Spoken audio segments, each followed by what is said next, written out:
Hello friends, welcome to my channel. Picture अभी बाकी है और इन वीडियो में हम एक्सप्लेन करते हैं दुनिया में बनी कुछ अच्छी मूवीज को। तो वीडियो शुरू करने से पहले यदि आपको हमारा ये वीडियो पसंद आता है तो कमेंट सेक्शन में यस टाइप कीजिए, और यदि आपको हमारा ये वीडियो पसंद नहीं आता है तो कमेंट सेक्शन में नो टाइप कीजिए।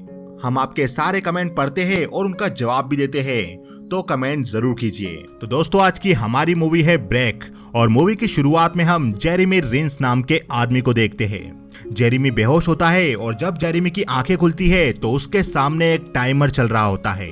जेरेमी उस जगह से उठने की कोशिश करता है पर जेरेमी किसी चीज से टकरा जाता है। उस जगह पर जेरेमी ज्यादा हिल डुल नहीं पाता क्योंकि जेरेमी किसी कांच के बॉक्स में बंद था। क्योंकि इस जगह पर अंधेरा था इसलिए जेरेमी को पूरी तरह से वहां पर कुछ दिखाई भी नहीं दे रहा था। जेरेमी उस बॉक्स के चारों तरफ हाथ पांव मार कर देखता है, उसे तोड़ने की कोशिश करता है पर उसे कोई फायदा नहीं होता। कुछ देर सोचने के बाद जेरेमी किसी मॉर्गन नाम के आदमी को आवाज लगाने लगता है। जेरेमी कहता है, मॉर्गन, मैं तुम्हारे सारे पैसे वापस लौटा दूंगा, प्लीज मुझे यहाँ से बाहर निकालो, मुझसे बात करो। पर जेरेमी की इस बात का उसे कोई जवाब नहीं मिलता। उस बॉक्स के बाहर चल रहा टाइमर 0 पे आता है और तभी जेरेमी को कोई आवाज आती है। यह आवाज उसी बॉक्स में रखे रेडियो वॉकी टॉकी से आ रही होती है और सामने से कोई हेल्प मांग रहा होता है। जेरेमी उस वॉकी टॉकी को उठाता है और उस पर बात करता है। जेरेमी कहता है, क्या तुम मुझे सुन सकते हो? सामने से आवाज आती है, हाँ मैं सुन सकता हूँ, तुम कौन हो? मैं हेनरी हूँ। जेरेमी कहता है, हेनरी, क्या तुम्हें पता है तुम कहाँ पर हो? हेनरी कहता है, मुझे कुछ नहीं पता, यहाँ पर बहुत अंधेरा है और मैं ज्यादा कुछ नहीं देख पा रहा हूँ। यहाँ पर मैं एक कांच के बॉक्स में बंद हूँ। जेरेमी कहता है, क्या तुम्हारे सामने कोई काउंटडाउन चल रहा है? हेनरी कहता है, हाँ यहाँ पर कोई नंबर चल रहे हैं। जेरेमी हेनरी को वो नंबर पढ़ने को बोलता है और हेनरी जेरेमी को वो नंबर पढ़कर सुनाता है और उन दोनों के बॉक्स में एक जैसे ही नंबर चल रहे होते हैं। हेनरी कहता है, प्लीज मुझे यहाँ से बाहर निकालो। जेरेमी कहता है, काश मैं ऐसा कर पाता, हम दोनों एक ही जैसी जगह में फंसे हुए हैं, मेरी आंखों के सामने भी वही नंबर चल रहे हैं। तभी जेरेमी को कुछ आवाज आती है। जेरेमी मदद के लिए आवाज लगाता है पर कोई उसकी आवाज नहीं सुनता और जिस बॉक्स में जेरेमी था वो हिलने डुलने लगता है, यानी ये बॉक्स किसी कार या ट्रक में था और ये गाड़ी चलने लगी थी। जेरेमी हेनरी से कहता है, हेनरी क्या हो रहा है? हेनरी कहता है, मैं मूव कर रहा हूँ, शायद किसी ट्रक में या गाड़ी में। तभी जिस गाड़ी में जेरेमी बंद था उसमें धक्के लगने लगते हैं और वो गाड़ी और ज्यादा तेजी से चलने लगती है और अचानक वो गाड़ी रुक जाती है। जेरेमी और हेनरी भी दोनों बातें करना बंद कर देते हैं और उनके सामने वाला टाइमर 0 पे आ जाता है। हेनरी कहता है, मेरे बॉक्स में तेज लाइट स्टार्ट हो गई है और ये एक कांच का बॉक्स है जिसमें मैं बंद हूँ। जेरेमी कहता है, कोई हमारे साथ ये कर रहा है और हमें इसका पता लगाना होगा। तभी जेरेमी देखता है कि जिस बॉक्स में वो बंद था उसके पाइप से उसे बाहर से कुछ भेजा जाता है। जेरेमी उस पाइप में हाथ डालता है तो उसके अंदर से एक कागज निकलता है और तभी उस बॉक्स की लाइट भी बंद हो जाती है। जेरेमी को उसी पाइप से कोई व्यक्ति एक टॉर्च भी भेजता है। जेरेमी टॉर्च की रोशनी में उस पेपर को देखता है तो उस पेपर में व्हाइट हाउस की फोटो थी और उसके दूसरी तरफ रूलेट की लोकेशन 2 ये शब्द लिखे हुए थे और ये देखकर जेरेमी शॉक हो जाता है। तभी वॉकी टॉकी पर हेनरी कहता है, जेरेमी, क्या तुम मेरी आवाज सुन पा रहे हो? जेरेमी कहता है, तुम मेरा नाम कैसे जानते हो? मैंने अब तक तुम्हें अपना नाम नहीं बताया। हेनरी कहता है, मेरे पास अभी अभी एक पेपर आया और उसमें लिखा हुआ है कि ट्रक में जो दूसरा आदमी बॉक्स में बंद है उसका नाम जेरेमी है। जेरेमी कहता है, सुनो हेनरी, अब मैं तुम्हें किसी भी बात का कोई जवाब नहीं दूंगा। मैं तुम पर कैसे विश्वास कर लूं? मुझे तो ये भी नहीं पता है कि क्या तुमने ही मुझे यहाँ पर बंद किया है या हो सकता है कि तुम ही ये गाड़ी चला रहे हो। और ऐसा बोलकर जेरेमी लाइन डिस्कनेक्ट कर देता है। अब जेरेमी जिस गाड़ी में था वो गाड़ी और ज्यादा तेज चलने लगती है और जेरेमी को उसकी गाड़ी के पास से और गाड़ियां गुजरने की आवाज भी आती है। जेरेमी रेडियो वॉकी टॉकी पर चैनल चेंज कर किसी और से कांटेक्ट करने की कोशिश करता है ताकि वो उससे मदद मांग सके। जेरेमी का वॉकी टॉकी किसी बॉब नाम के आदमी से कनेक्ट हो जाता है और जेरेमी उससे कहता है, हे बॉब, मुझे किसी ने ट्रक में लॉक कर दिया है और मेरा वॉकी टॉकी तुम्हारे वॉकी टॉकी से कनेक्ट हो पाया है। इसका मतलब है कि तुम मेरे आसपास ही कहीं हो जो तुम तक मेरा रेडियो सिग्नल पहुंच पाया। मुझे तुम्हारी मदद चाहिए। बॉब कहता है, हाँ बोलो, मैं अपनी गाड़ी चला रहा हूँ, बताओ मैं तुम्हारे लिए क्या कर सकता हूँ। जेरेमी कहता है, मुझे लगता है कि हम दोनों की गाड़ी सेम डायरेक्शन में जा रही है और मुझे नहीं पता मैं किस गाड़ी में हूँ। क्या तुम 3 बार अपनी गाड़ी का हॉर्न बजाओगे ताकि हम पता कर सके? बॉब अपनी गाड़ी का हॉर्न 3 बार बजाता है और जेरेमी को ये हॉर्न सुनाई आता है। जेरेमी कहता है, मैंने तुम्हारी गाड़ी का हॉर्न सुना और ऐसा लग रहा है कि तुम पीछे ही गाड़ी चला रहे हो।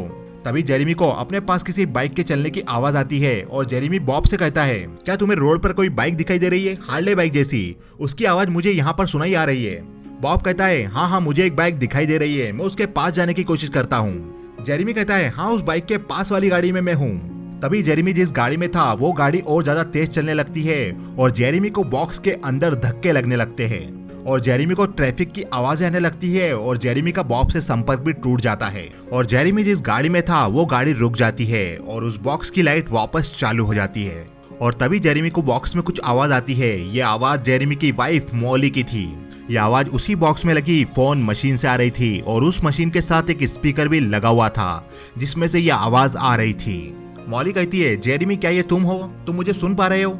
जेरेमी कहता है, हाँ मॉली मैं तुम्हें सुन पा रहा हूँ और मैं यहाँ पर एक बॉक्स में फंसा हूँ जो शायद किसी ट्रक में है। प्लीज मॉली मेरी हेल्प करो। मॉली कहती है, जेरेमी क्या तुम नशे में हो? जेरेमी कहता है, मैं नशे में नहीं हूँ, किसी ने तुम्हारा नंबर डायल किया है और मैं इस बॉक्स पर लगी मशीन के जरिए तुमसे बात कर पा रहा हूँ। मॉली कहती है, तो हो सकता है तुमने फिर से जुआ खेला होगा और तुम्हारे साथ ये मॉर्गन कर रहा होगा। जेरेमी कहता है, नहीं नहीं ये मॉर्गन नहीं हो सकता, मैं तुम्हें सब कुछ समझा दूंगा। पहले तुम मेरी बात ध्यान से सुनो, बेन को कॉल करो और उसे बताओ कि मेरे साथ क्या हो रहा है और उसे कहना उन्हें जरूरत है पोर्टस की रक्षा करे। यह बात तुमको बेन को ऐसी की ऐसी ही बोलनी है। जेरेमी को मॉली की आवाज आना बंद हो जाती है और जेरी कहता है, मॉली क्या तुम मुझे सुन पा रही हो? मॉली घबराने लगती है और मॉली कहती है, कोई आदमी खिड़की के बाहर खड़ा है और मॉली के ऐसा कहते ही उसका फोन कट जाता है। जेरेमी समझ जाता है कि मॉली की जान अब खतरे में है और जेरेमी उस बॉक्स को तोड़ने की कोशिश करता है पर जेरेमी सफल नहीं हो पाता। तभी उस बॉक्स में रखे वॉकी टॉकी से आवाज आती है।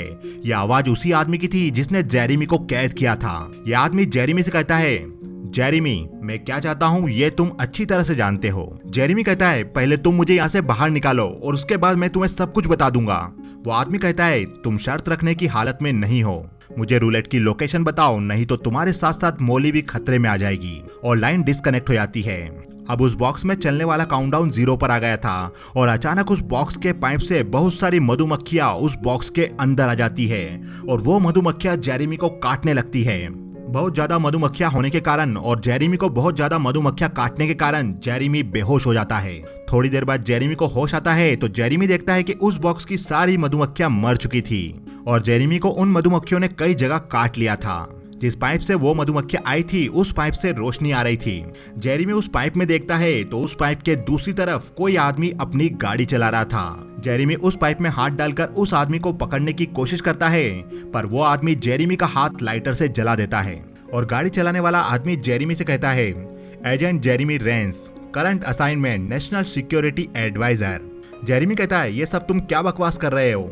वो आदमी कहता है, हम जानते हैं तुम कौन हो और क्या करते हो, हमें रूलेट की लोकेशन बताओ, हमारे सब्र का इम्तिहान मत लो।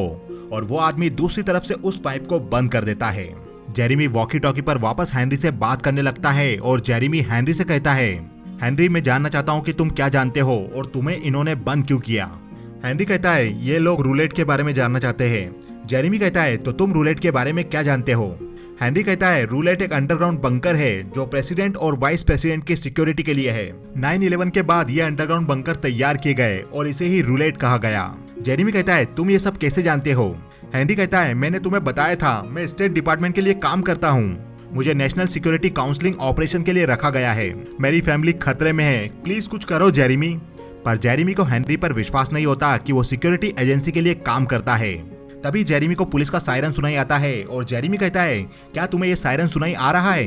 हेनरी कहता है, हाँ हाँ मुझे सुनाई आ रहा है। उस सायरन की आवाज और तेज हो जाती है और जिस गाड़ी में जेरेमी था वो गाड़ी रुक जाती है और जो आदमी वो गाड़ी चला रहा था वो जेरेमी को धमकी देता है, शांत रहना नहीं तो हम तुम्हारी वाइफ मॉली को मार देंगे। जेरेमी को बाहर की आवाज सुनाई आ रही थी और बाहर जो आदमी गाड़ी चला रहा था उससे पुलिस पूछताछ कर रही होती है। यह सुनकर जेरेमी चिल्लाने लगता है और उस बॉक्स पर जोर जोर से लात मारने लगता है और बाहर की आवाजों से लगता है पुलिस को सब कुछ पता चल गया है और पुलिस उस गाड़ी को रोकने की कोशिश कर रही है। पर गाड़ी वाला आदमी गाड़ी तेजी से चलाने लगता है और पुलिस पीछे से फायर करने लगती है और एक गोली जेरेमी के बॉक्स के शीशे पर आकर लगती है और जिस गाड़ी में जेरेमी था वो गाड़ी आगे जाकर कहीं रुक जाती है। जेरेमी की आंखें खुलती है तो उसके पाँव में कांच का टुकड़ा लगने के कारण घाव हो गया था जिस पर जेरेमी कपड़ा बांधता है। तभी जेरेमी को किसी फोन की रिंग सुनाई आती है। जेरेमी बॉक्स के उस पाइप से देखता है तो जेरेमी को दिखाई देता है जो आदमी गाड़ी चला रहा था वो मर चुका था और ये उसी का फोन रिंग हो रहा था। जेरेमी पाइप में हाथ डालकर उस मोबाइल को निकाल लेता है और जेरेमी उस मोबाइल से 911 पर कॉल करके हेल्प मांगता है। जेरेमी कहता है, मैं यहाँ पर एक कार में फंसा हुआ हूँ, मुझे यहाँ से निकालो, मुझे नहीं पता मैं कहाँ पर हूँ। तभी जेरेमी को बाहर कुत्ते के भौंकने की आवाज आती है और गोली लगने के कारण उस गाड़ी की डिक्की में होल हो गया था। जेरेमी उस होल से बाहर की ओर देखता है तो उसे बाहर एक कुत्ता दिखाई देता है और उस कुत्ते को संभालने वाला आदमी भी था। जेरेमी उस आदमी को मदद के लिए आवाज लगाता है और वो आदमी गाड़ी के पास आकर जेरेमी को निकालने की कोशिश करता है। वो आदमी गाड़ी के पीछे की डिक्की खोल ही रहा था कि तभी उस आदमी को और उसके कुत्ते को कोई आदमी गोली मार देता है और वो आदमी उस होल को भी ढक देता है जिसमें जेरेमी बाहर की ओर देख रहा था। और अब वो गाड़ी वापस चलने लगी थी जिसमें जेरेमी था। जेरेमी अपने पास के मोबाइल से स्पेशल एजेंट बैन को और स्पेशल एजेंट डेल को भी कॉल करता है, पर कोई भी उसका फोन नहीं उठा रहा था। जेरेमी को उस बॉक्स में गाड़ी के आगे चलने वाले रेडियो की आवाज आ रही होती है और उस रेडियो पर न्यूज चल रही थी। जेरेमी उस न्यूज को सुनता है और ये न्यूज शहर में हुए 2 बड़े धमाकों के बारे में थी, जिसमें पहला धमाका नेशनल टेस्टिंग सेंटर में हुआ था और दूसरा धमाका CIA हेडक्वार्टर में हुआ था। ये सुनकर वापस जेरेमी अपने दोस्त बेन को कॉल करता है और इस बार बेन कॉल अटेंड कर लेता है। जेरेमी कहता है, बेन मैं जेरेमी बोल रहा हूँ, वहाँ पर सब क्या हो रहा है? मैंने सभी को कॉल किया पर कोई मेरा कॉल अटेंड नहीं कर रहा। बेन कहता है, जेरेमी क्या तुम जिंदा हो? तुम अभी कहाँ पर हो? जेरेमी कहता है, क्या कहा तुमने? तुम कैसे जानते हो मैं अभी खतरे में हूँ? बेन कहता है, प्लीज अब ये मत कहना कि तुम किसी ट्रक में या कार में बंद हो, क्योंकि तुम अकेले नहीं हो, 4 और लोग हैं जो ऐसी सिचुएशन में फंसे हुए हैं और हो सकता है कि इनके साथ और भी लोग इस सिचुएशन में फंसे हो। हमें सभी लोगों के 911 पर कॉल आए हैं और हम सभी की लोकेशन पता करने की कोशिश कर रहे हैं। एक विस्फोटक और है जेरेमी, मुझे जाना होगा, हम बिल्डिंग को खाली कर रहे हैं। जेरेमी बोलता है, ये तुम क्या बोल रहे हो? बेन बोलता है, यहाँ पर विस्फोट हुआ है जेरेमी, मुझे जाना होगा, मैं तुम्हें इसी नंबर पर वापस कॉल करूंगा। और ऐसा बोलकर बेन कॉल काट देता है। थोड़ी देर बाद जेरेमी को उसी मोबाइल पर वापस कॉल आती है।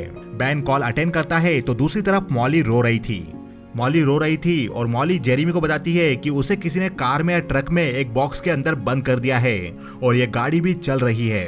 जेरेमी मॉली को शांत करता है और कहता है, ये सब आतंकवादी हमले का एक हिस्सा है और ये लोग मुझसे इन्फॉर्मेशन निकालना चाहते हैं प्रेसिडेंट के बंकर की। यदि मैं उनको ये जानकारी दे दूंगा तो शायद वो हमें छोड़ देंगे।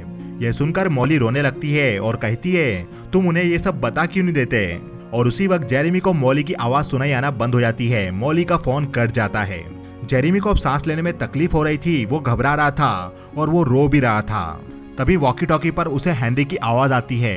हेनरी दूसरी तरफ से चिल्ला रहा होता है, वो जेरेमी से मदद मांग रहा होता है।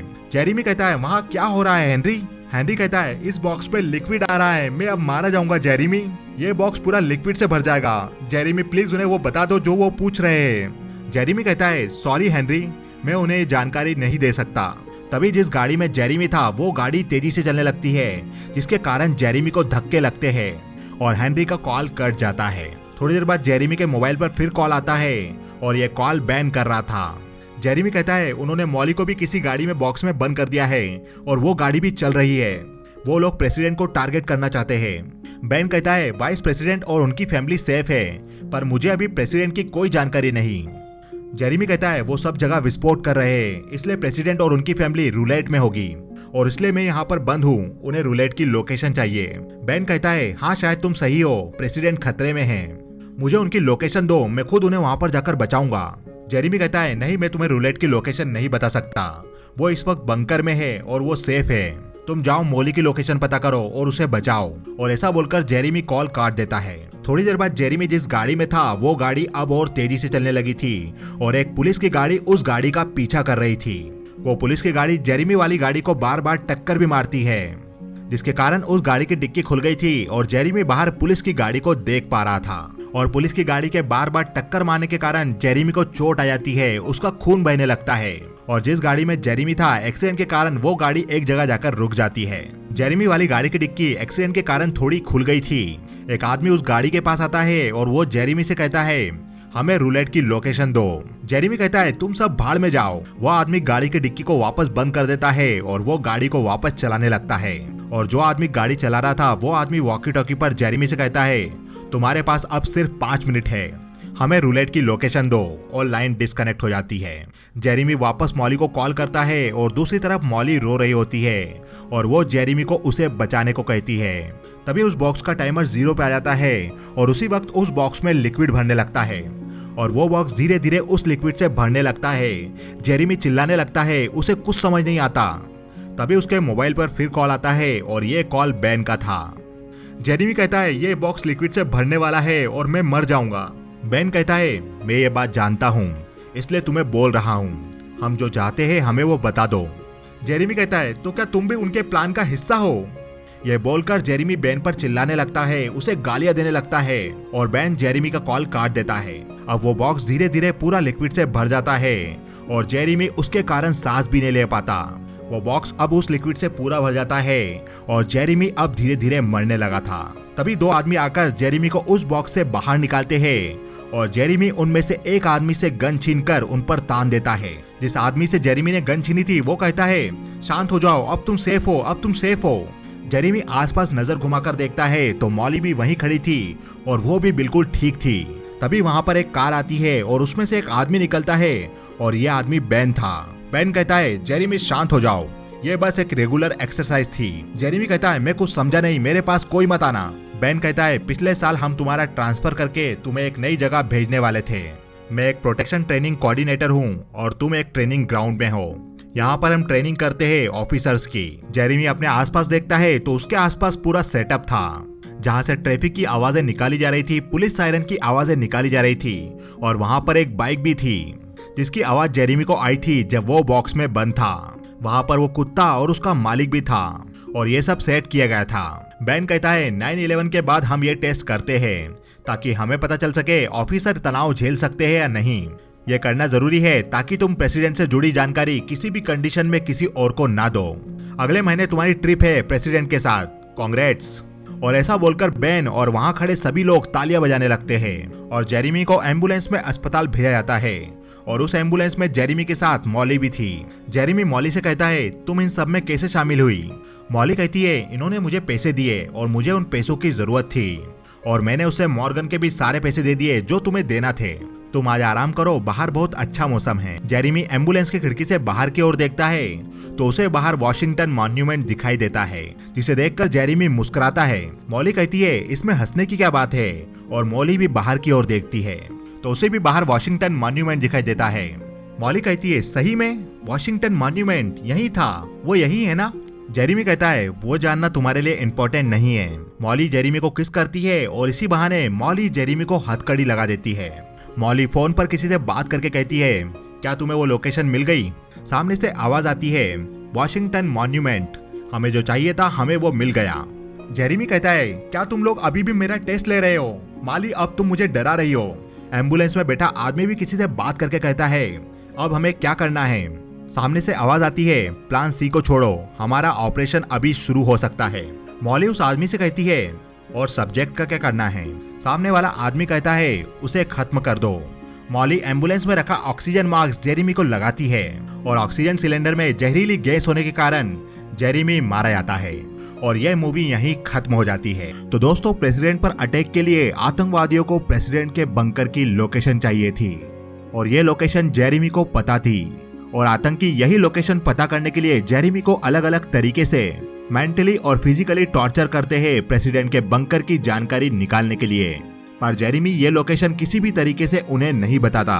मॉली भी इस प्लान का हिस्सा थी और अंत में मॉली जेरेमी से उस बंकर की लोकेशन पता कर लेती है। ये लोकेशन वॉशिंगटन मॉन्यूमेंट थी।